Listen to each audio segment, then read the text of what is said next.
Hi viewers, இன்னைக்கான வீடியோவில் என்ன நடக்குதுன்னு சொல்லிட்டு பார்ப்போம். வீடியோக்குள்ளே போகிறதுக்கு முன்னாடி நம்ம சேனலை லைக் அண்ட் சப்ஸ்கிரைப் பண்ணிவிட்டு கொஞ்சம் சப்போர்ட் பண்ணுங்க. வாங்க இப்போ வீடியோக்குள்ளே போகலாம். நம்ம துளசி அந்த ஃபாதர் கிட்ட மகேஷை பற்றின விஷயம் எல்லாமே கேட்டு தெரிஞ்சுக்கிட்டு இருக்கும்போது கரெக்டாக அந்த இடத்துக்கு மகேஷ் வந்துடுறாங்க. மகேஷை பார்த்ததுமே அந்த ஃபாதருக்கு நடுக்கம் வந்துருச்சு. அஞ்சலியும் செம்மையாக பயப்படுறாங்க. அப்போ அந்த இடத்துல மகேஷ் வந்து, என்ன ஃபாதர், அஞ்சலி கிட்ட என்னை பற்றி எல்லா உண்மையும் சொல்லிட்டீங்களா அப்படின்னு சொல்லிட்டு கேட்கும்போது அதுக்கு ஃபாதர் சொல்கிறாங்க, இல்லைப்பா, நீ இங்கே வளர்ந்ததை பற்றி கேட்டாங்க, சின்ன வயசுலேருந்து நீ எப்படியெல்லாம் இருந்தேன்னு சொல்லிட்டு கேட்டாங்க, அதை தான் சொல்லிட்டு இருந்தேன் அப்படின்னு சொல்லிட்டு அவர் தயங்கி சொல்கிறாரு. அதுக்கு மகேஷ் சொல்கிறாங்க, என்ன அஞ்சலி, இந்த விஷயத்த நீ என்கிட்ட கேட்டிருந்தாலே நானே உன்கிட்ட சொல்லியிருப்பேனே, வா கிளம்பி வீட்டுக்கு போகலாம் அப்படின்னு சொல்லிட்டு அஞ்சலி வந்து வீட்டுக்கு கூட்டிகிட்டு போயிடுறாங்க. வீட்டுக்கு கூட்டிகிட்டு போயிட்டு மகேஷ் வந்து அவங்க சின்ன வயசில் நடந்த விஷயத்தெல்லாம் அஞ்சலி கிட்ட சொல்கிறாங்க. சின்ன வயசுல இருந்து நான் என் தாத்தா கிட்ட தான் வளர்ந்தேன். எங்கள் தாத்தா என்னைய பயங்கரமாக கொடுமைப்படுத்துவார், அந்த சாட்டையை வச்சு என்னை போட்டு பயங்கரமாக அடிப்பார் அப்படின்னு சொல்லிட்டு ரூம்குள்ளே கூட்டிகிட்டு போகிறாரு. அங்க போயிட்டு ஒரு பெட்டி இருக்கும், அதுல அந்த சாட்டையும் இருக்கும், தாத்தாவோட போட்டோவும் இருக்கும். இவர் தான் என்னோட தாத்தா. என் தாத்தா யாருக்கிட்டையும் என்னை பேச விட மாட்டாரு. அதையும் மீறி நான் யார்கிட்டயாவது பேசினேன்னா எனக்கு அந்த நைட்டு இந்த சாட்டையை வச்சுதான் என்னை அடிப்பாரு, அப்படி இப்படின்னு சொல்லிட்டு அவங்க தாத்தாவை பத்தி பயங்கரமா சைக்கோத்தனமா சொல்லிக்கிட்டு இருக்காங்க நம்ம அஞ்சலி கிட்ட. இதெல்லாம் கேட்டா அஞ்சலிக்கு நம்பலாமா நம்ப கூடாதா அப்படின்னு சொல்லி தான் இருக்கு. ஏற்கனவே வந்து மகேஷ் பண்ண வேலையெல்லாம் நம்ம அஞ்சலிக்கு தெரியும். அவங்க ஏதாவது பண்ணிட்டு இந்த மாதிரி சென்டிமெண்டா அப்படியே அஞ்சலியை வந்து மயக்கிடுறாரு இந்த மகேஷ். அதனால இந்த வாட்டி நம்ம அஞ்சலி வந்து கொஞ்சம் உஷாராயிக்கிறாங்க. அந்த ஆசிரமத்துல நடந்த விஷயத்தெல்லாம் அஞ்சலி கிட்ட சொல்றாங்க. எனக்கு ஒரு ஃப்ரெண்ட் இருந்தான், அவன் தான் என்னோட பெஸ்ட் ஃப்ரெண்ட். அவன் கூட நான் தோல்ல கையை போட்டு பேசினா கூட எங்க தாத்தாவுக்கு பிடிக்காது. இப்படியே நான் தனிமையில இருந்து தான் அஞ்சலி இந்த மாதிரி ஆயிட்டேன் அப்படின்னு சொல்லிட்டு அவங்களோட கஷ்டத்தெல்லாம் மகேஷ் வந்து அஞ்சலி கிட்ட சொல்றாங்க. இதெல்லாம் கேட்ட அஞ்சலிக்கு மகேஷை நம்புற மாதிரியே தெரியல. சரி, சின்ன வயசுல இருந்து ஆசிரமத்துல மகேஷ் கூட யாரெல்லாம் வளர்ந்துருப்பாங்க அப்படின்னு சொல்லிட்டு அஞ்சலி வந்து அதை விசாரிக்கணும்னு சிவராமுக்கு கால் பண்ணி பேசுறாங்க.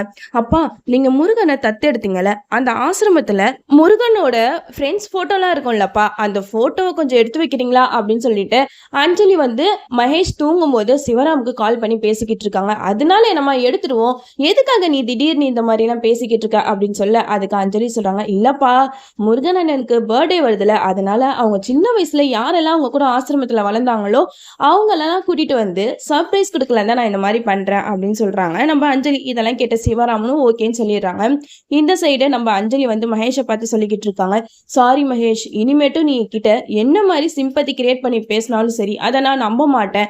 இனிமேட்டு என்னோட வேலையே நீ என்னென்ன பண்ற, யார் கூட எல்லாம் பேசுற அப்படின்றத நான் கண்டுபிடிக்க போறேன் அப்படின்னு ஒரு முடிவோட தான் இருக்காங்க நம்ம அஞ்சலி. அது மட்டும் இல்லாம மகேஷ் வந்து ஏன் இந்த மாதிரி இருக்காரு, இவர் பின்னாடி என்ன விஷயம் எல்லாம் ஒளிஞ்சிருக்கு அப்படின்னு சொல்லிட்டு அஞ்சலி கண்டுபிடிக்க போறாங்க.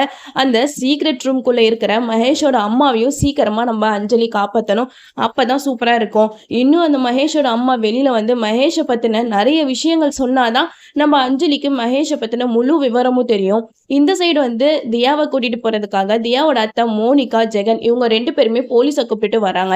அப்போ துளசி சொல்றாங்க, என்னால தியாவை யார்கிட்டையும் விட்டு கொடுக்க முடியாது, தியா என்னோட பொண்ணு அப்படின்னு சொல்லிட்டு எவ்வளவோ கெஞ்சுறாங்க. பட் மோனிகா வந்து கேட்குற மாதிரி தெரியல.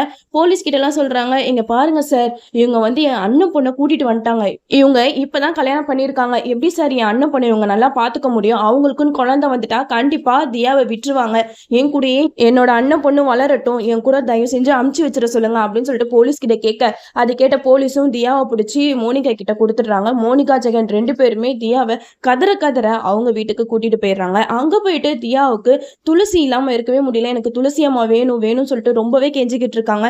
அதுக்கு மோனிகா சொல்றாங்க, இங்க பாரு தியா, இனிமேட்டு அம்மா அப்பா அத்தை எல்லாமே நான் தான், நான் உன்னை நல்லா பாத்துக்கிறேன், நீ அந்த துளசி அம்மாவை நினைச்சு கூட பார்க்காத அப்படின்னு சொல்லிட்டு சொல்றாங்க. அதுக்கு தியா சொல்றாங்க, இல்ல எனக்கு துளசி அம்மா தான் வேணும் அப்படின்னு சொல்லிட்டு ஜெகனை பார்த்து பயந்து நடுங்குறாங்க. அப்போ மோனிகா சொல்றாங்க, இங்க பாரு ஜெகன், நீ அவகிட்ட கொஞ்சம் அன்பா நடந்துக்கோ, அப்பதான் அவ உன்கிட்ட பாசமா இருப்பா, நீ இப்படி பயமுறுத்தி வைக்கிறனாலதான் அவ நம்ம வீட்டுக்கே வர மாட்டேங்கிறா அப்படின்னு சொல்லிட்டு தியாவை பத்தி மோனிகா சொல்லிக்கிட்டு இருக்காங்க. அதுக்கு ஜெகனும் சொல்றாங்க, இல்ல நான் பாசமா பாத்துக்கிறேன் அப்படின்னு சொல்லிட்டு அங்க தியாவை பார்த்து முறைச்சிக்கிட்டே தான் இருக்காங்க. தியாவுக்கு உடம்பு சரியில்லாம போயிடுது.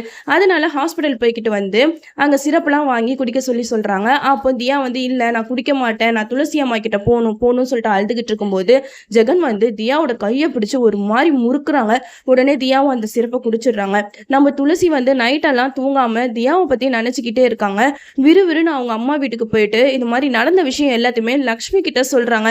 அப்போ லக்ஷ்மி சொல்றாங்க, இங்க பாரு துளசி, உன்கிட்ட யாராவது அன்பை காட்டினாங்களா நீ பல மடங்கு அதை திருப்பி காட்டு. அதே மாதிரி உன்கிட்ட யாராவது வன்மத்தை காட்டினாங்கன்னா அதை நீ பல மடங்கு திருப்பி கொடுக்கணும் அப்படின்னு சொல்லிட்டு அவங்க அம்மா துளசிக்கு தைரியம் சொல்லிடுறாங்க. இதை கேட்ட துளசியும் நாளைக்கு கண்டிப்பா நான் தியாவை கூட்டிட்டு வந்துடுறேன் அப்படின்னு சொல்லிட்டு ஒரு முடிவோட வீட்டுக்கு போயிடுறாங்க. அங்க போயிட்டு நைட்டெல்லாம் துளசிக்கு தியா இல்லாம தூக்கமே வரல. தூக்கத்துல தியா தியானே புலம்பிக்கிட்டு இருக்காங்க. தியாவுக்கு ஏதோ கெட்டது நடக்கிற மாதிரி துளசி கனவு கண்டிருக்காங்க.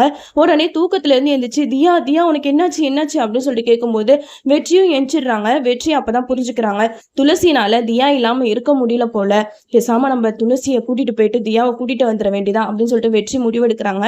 வெற்றி துளசி கிட்ட சொல்றாங்க என்னாச்சு துளசி அப்படின்னு சொல்லிட்டு கேட்க அதுக்கு துளசி சொல்றாங்க இல்ல தியாவுக்கு ஏதோ கெட்டது நடக்கிற மாதிரி எனக்கு கனவு வருது, நான் தியாவை உடனே பார்த்தாகணும் அப்படின்னு சொல்லிட்டு வெற்றி கிட்ட சொல்ல உடனே வெற்றியும் மோனிகா வீட்டுக்கு கூட்டிட்டு போறாங்க. அங்க போனா துளசியை பார்த்ததுமே மோனிகா செம்மையா கோவப்படுறாங்க. நீ எதுக்குடி இங்க வந்த அப்படின்னு சொல்லிட்டு கேட்க அதுக்கு துளசி சொல்றாங்க என் பொண்ணு தியா எனக்கு தான் சொந்தம், என்கிட்ட கொடுத்துரு, உங்க அம்மாவுக்கு நான் சத்தியம் பண்ணி கொடுத்துருக்கேன், அந்த சத்தியத்தை நான் காப்பாற்றணும், தயவு செஞ்சு என்கிட்ட தியாவை கொடுத்துருன்னு சொல்லிட்டு கெஞ்சுறாங்க. ஆனா மோனிகா வந்து கேட்கற மாதிரி இல்ல. அங்க உள்ளக்க தியா வந்து துளசியை பார்த்தோன்னு துளசியம்மா துளசியம்மான்னு சொல்லிட்டு ஓடி வராங்க. அப்ப ஜெகன் வந்து விட மாட்டேங்கிறாங்க. அப்போ வெற்றியும் கூட வராரு. அப்போ வெற்றி வந்து பேசிக்கிட்டு இருக்காங்க. இங்க பாருங்க அங்க தியா கிட்ட நம்ம கேட்போம் தியா உனக்கு யார் கூட போக விருப்பம் இருக்கு அப்படின்னு சொல்லிட்டு கேட்டா அவ யார் கூட போறேன்னு விரும்புறாளோ அவங்க கூட நீங்க அமுச்சு வச்சிடணும் அப்படின்னு சொல்லிட்டு வெற்றி சொல்றாங்க. அதுக்கு மோனிகா சொல்றாங்க அதெல்லாம் முடியாது சார், நீங்க ஃபர்ஸ்ட் இங்க இருந்து கிளம்புங்கன்னு சொல்லிட்டு ஒரே படியா நிக்கிறாங்க. அந்த இடத்துல மோனிகாவும் ஒரு முடிவு பண்றாங்க. சரி வெற்றி சொன்ன மாதிரி நம்ம தியா கிட்டே கேட்போம், தியா யார் கூட போக விருப்பம் இருக்கோ அவங்க கூட போட்டோம் அப்படிங்கிற மாதிரி அங்க ஒரு முடிவு பண்ணிடுறாங்க. தியா கிட்ட கேக்குறாங்க தியா பாப்பா உனக்கு யார் கூட போகமா விருப்பம் அப்படின்னு சொல்லிட்டு கேட்க அதுக்கு தியா வந்து ஜெகனை பார்த்து பயங்கரமா பயப்படுறாங்க. அந்த இடத்துல தியானால எதுவுமே பேச முடியல. ஏன்னா ஜெகன் வந்து அந்த அளவுக்கு தியாவை மிரட்டி வச்சிருக்கான். சோ இதை புரிஞ்சுக்கிட்ட வெற்றி வந்து ஜெகனோட கையை பிடிச்சி ஒரே முறுக்குறாங்க.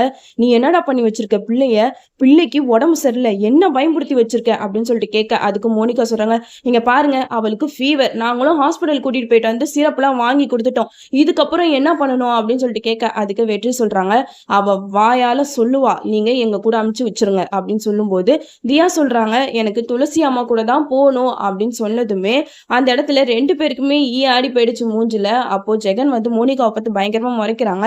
அங்க வெற்றி வந்து ஜெகனை ஒரு முறைச்சோனே ஜெகன் வந்து ஆடி போயிடுறாரு.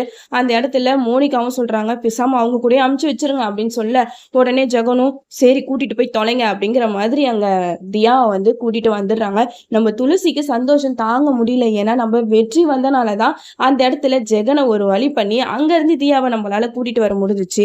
நம்ம தனியா போயிருந்தோம்னா கண்டிப்பா தியாவை என் கூட கூட்டிட்டு வந்திருக்க முடியாது. அதனால நம்ம துளசி வந்து வெற்றிக்கு ரொம்பவே நன்றி சொல்றாங்க. ரொம்ப தேங்க்ஸ் வெற்றி, எனக்கு கஷ்டம் வரும்போதெல்லாம் நீ எனக்கு வந்து ஹெல்ப் பண்ணிக்கிட்டு இருக்க, என்னோட தியாவை என்கிட்டயே கொண்டு வந்து சேர்த்துட்ட அப்படின்னு சொல்லிட்டு ரொம்பவே சந்தோஷப்பட்டு நன்றி சொல்றாங்க. இதை கேட்ட வெற்றிக்கு வந்து மனசுல அப்படியே பட்டாம்பூச்சி பறக்குது. அப்பாடா இப்படியே கொஞ்சம் கொஞ்சமா எப்படியாவது துளசி மனசுல இடம் பிடிச்சிட வேண்டியதான் அப்படின்னு சொல்லிட்டு நம்ம வெற்றியும் நினைச்சுக்கிட்டு இருக்காரு. இனிமேட்டு என்ன நடக்குதுன்னு நம்மளும் வெயிட் பண்ணி பார்ப்போம்.